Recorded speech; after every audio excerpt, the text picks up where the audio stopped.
दबंग प्रधान की मनमानी, अवैध रूप से कर लिया खलिहान की जमीन पर कब्जा और बनवा दिए मकान।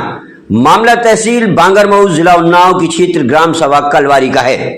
तहसील बांगरमऊ जिला उन्नाव की क्षेत्र ग्राम सभा कलवारी में ग्राम प्रधान अपनी मनमानी के चलते खलिहान की जमीन पर अवैध रूप से संतोष, जगदीश, गुड्डू पुत्रगण टोनी को मकान बनवा दिए हैं, जिसकी गाटा संख्या 859, रकबा 029 हेक्टेयर व गाटा संख्या 860, रकबा 0.045 हेक्टेयर खलिहान के रूप में सुरक्षित भूमि कागजात पर दर्ज है। जबकि जिस समय निर्माण कार्य चल रहा था 2022 में, तब ग्रामीणों ने प्रार्थना पत्र देकर कब्जा मुक्त करने की मांग उठाई थी। तब 3 दिन में कब्जा हटाने की बात कही गई थी, लेकिन इस बीच में खड़ी दीवारों पर स्लैब डाल दी गई। उसके बाद में ले देकर मामले को रफा दफा कर दिया गया। जब से आज तक किसी प्रकार की कार्रवाई नहीं की गई और मौजूदा प्रधान बाबूराम स्वयं अपनी दबंगई के बल पर ग्राम समाज की जमीन पर खुद का मकान बना रखा है। अगर इसके बारे में कोई भी ग्रामीण कहता है तो इसको उल्टे सीधे केस में फंसाने की धमकी दी जाती है। आइए जानते हैं क्या है पूरा मामला। उन्नाव से मंडल ब्यूरो विजय प्रताप की रिपोर्ट। क्या नाम है आपका? गोलू मिश्रा।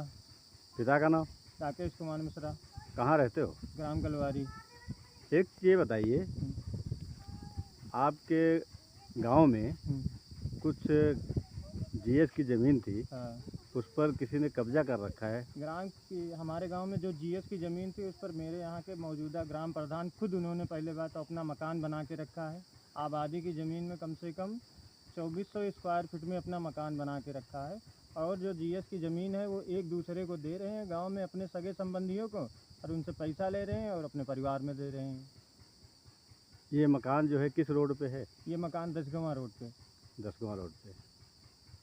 लगभग कितने साल पहले बना हुआ है? ये बना है जब इन्होंने पहले पंचवर्षीय ये जीते थे, तो वही उनका 4-5 साल पहले का बना हुआ है।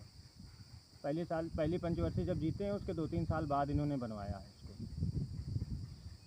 और हमको ये भी जानकारी मिली है कि इन्होंने अपने लड़के व बहू के नाम पे काफ़ी पट्टे कर रखे हैं। हाँ, इन्होंने अपने परिवार, लड़के बहू के साथ साथ इन्होंने अपने परिवार के नाम पर भी बहुत से नाजायज़ पट्टे करके रखे हैं। उनका न्यायालय में मुकदमा भी विचाराधीन है।